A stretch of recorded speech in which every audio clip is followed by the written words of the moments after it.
Hi there, I'm back again. Right now, I want us to discuss some of the causes of procrastination, or what triggers procrastination in the real sense. Because the last time we already talked about it, and we knew that it's a bad habit that if you continue with it, you might end up ruining your life. So let's find out what are the triggers of procrastination. What causes them actually? What makes you start behaving in such a way that you postpone each and everything that you feel like you are supposed to do actually? It's your obligation to do it, but then you postpone it for future time. One of the triggers of procrastination is being overwhelmed. Overwhelmed in that you have to do 1, you have to do 2, you have to do 3, you have to do 4. That means you have too much work to do. So instead of doing them, you say that, I will do it later. Because for now, I have a lot of work to do. Actually, I can leave them here, go do something, go walk around, then come back to them. That's one cause of procrastination. Why is it bad? When you're overwhelmed with things, all the chores you're supposed to do, you put them aside, all of them, and then you decide to take a walk. What about when you come back? You'll come back, all of them will still be facing you. You have to do all of them. One outcome from that is that you'll have wasted time, because you go walk, but when you come back, you still have to face them, whether you like it or not. So that is being overwhelmed, and that's one of the causes of procrastination. The second cause of procrastination is being afraid of success. Brothers and sisters, all the people who have succeeded in this life, they have always taken a step, they have always taken risks, and they have always accounted for their risks. You sit there, you talk around, you say that you want to be successful in what you do. But then, what do you do for you to be successful? You joke around, you loiter around, you go around talking about a lot of things that you want to achieve in this life, instead of facing them and doing them actually. Doesn't work that way, brothers. Doesn't work that way. If you want to be successful, you have to face them. Face what you're supposed to do. Know what you're supposed to do. Know the line in what you are supposed to be successful in, and face each and everything that is you are supposed to do. Face them head on. Do them right there. Because if you don't, then how are you going to be successful? How are you going to achieve whatever you want to achieve? You won't. That's being afraid of success. And that's one cause of procrastination. Another one is the recent responsibility that that you recently undertook. For example, you undertook some task or something, or some work to do, and then you found out that it didn't go according to what you planned.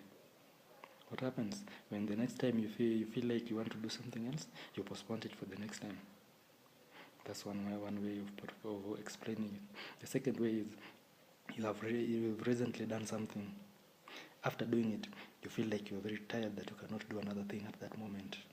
And then you say that, no, because I'm tired, let me postpone it to the next time. That's procrastination. When you postpone the next activity for some time because you're tired, or because you're giving some excuses, that is procrastination. And as long as you have already postponed them, the task that you're supposed to do, I don't know if you think you'll recover that time, but from the experience that I have, once you lost time, the time is gone. You will have to squeeze some other time to do it, but the other one is gone, and you will never recover it. Successful people never waste time. They never let time go by. So please, take actions right now. The next cause of procrastination is being afraid of failure. Let me ask you something. Have you ever heard of the tale or something, or the person who discovered these bulbs, the ones that you light up here, that uses electricity? Have you ever heard the story of how they were discovered? The person failed. He did and failed for around 99 times. When did he become successful? The 100th attempt is when he became successful, and actually he did something good that is you are using right now.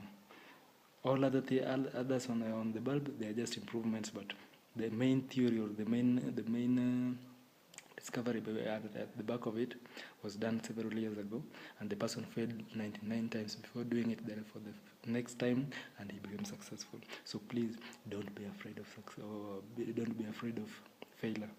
Everybody fails. No one is perfect, and if you fail, you try again. You fail and you retry again. You fail, retry again until you get the favorable outcome that you're thinking of. Don't be afraid of failing, because if you fail, some of us fail, but some of us fail and retry. Others fail, and when they fail, instead of retrying, they say, I will try it next time. I will do it next time. That is procrastination. That is postponement of what you can do right now. And it's detrimental to your future or to your success. So please don't postpone something for your failure. If you fail, you retry again until you make it, you achieve the desires of what you're supposed to do or what you thought the outcome should be. That's how people get successful. Another trigger of procrastination is being unsure or not knowing or what to do so that you can proceed. I can explain this way. You have done something, and you've done it to the best of your ability, and you know you are following the right procedure that you laid about that you're supposed to follow. And then you reach a certain point that now you are confused. You don't know what to do to go to the next level. If you don't know what to do to go to the next level, brothers and sisters, don't stop there. Or don't say that I will try it again later. It doesn't work that way. Please, you are working on something. You hit a wall, the maximum or the level at which you think that you cannot proceed. You're not supposed to stop there. Some of us, we don't know some things, but you inquire. That's why you have brothers, you have sisters, you have colleagues, you have parents, you have mentors, you have all the managers in the place of work. If you reach something somewhere that you don't know how to proceed, ask the next person. If the next person doesn't know, ask the next one. You ask the right one doesn't know, ask the left. If the left doesn't know, ask the one in front. At some point, you'll find out that all the people around you, one of them has an idea. He may not be sure, but he has an idea of what to do to bypass the level that you are. That's just an idea that you can turn back into something that is workable, and you can proceed. That's how people do. So please, don't stop something that because you don't know how to proceed. You don't know, but other people know. But in this world, we coexist. And when we coexist, we help each other. If the person doesn't know or doesn't feel like helping, move to the next. Ask if you can help. At long last, I know you'll do it. You'll find someone who will tell you right or will guide you in the right way. Another cause of procrastination is being afraid of confrontations. In that, you know that each and every action you do has consequences. And the consequences are maybe negative, maybe positive. The positive ones, we take them as and go and proceed. Now, the problem comes on the negative ones. The negative ones, we feel or we see them as confrontations. That you've done something, maybe you failed, maybe you've done what, but now you're afraid that if it's a negative one, if I am confronted, how will I react? If, for example, you are in a very big project of yours that you've put like a lot of everything in you, and you know that you must succeed, and then you've done everything, you've done the proposal or the business plan, you're now going to present it to the boards so that you can get the funds. But now, here's a problem.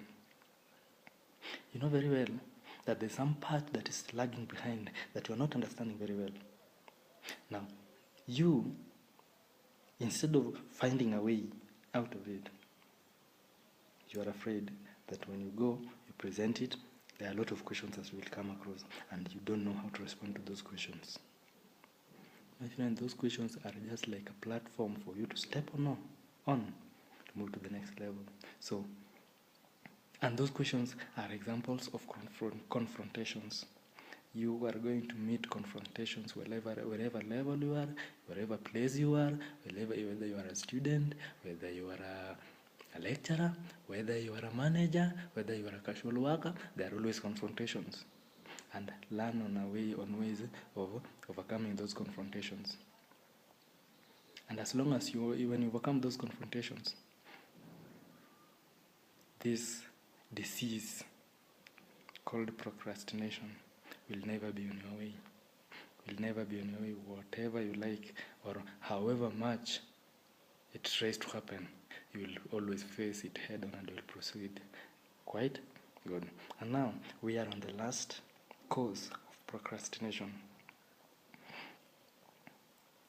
Mark you, this procrastination is a very bad, very bad disease that when you proceed or when you persist on doing it, your future is at risk, as I stated earlier in my future video, in my last videos. And each and every person has always, at one point in life, have come across this, but it depends on how you handle it so that you move to the next level. The last cause of procrastination, that the task is very much boring. That it is so boring that you cannot even have time to look at it. You think that it's pointless. You think that it is unbearable, or you think that even associating with it is a waste of time to you. No. Each and every task is very important in this life. Very important in that they help us build each other. They help us build from one level to the other. Personally, as you, and listen to me very much. As you are watching to this video, personally, I have weaknesses. I know I'm not saying that I'm perfect, but we have weaknesses. The only problem, the only clarification is, how do you deal with them when you think that you're supposed to postpone this activity to the next? That now you do this one instead of this, so that this you do later. After doing that, what else? What next? Ask yourself, what will you do now that the time... And most of us are kind of funny. Most of us are very funny. You think that when you do this one more than this, you do this work instead of doing this, you will have made that time much productive than when you did this. What people forget, what you do forget, is that you do this instead of this, and now the time will come that you really need this, but you already did this, but this one now has become obsolete, or it has helped you, but now you need this more than this. What will you do? The time is already gone, and you are almost reaching at the deadline. What do? You rush. And when you go this, you rush it very fast, you do it skeptically, and then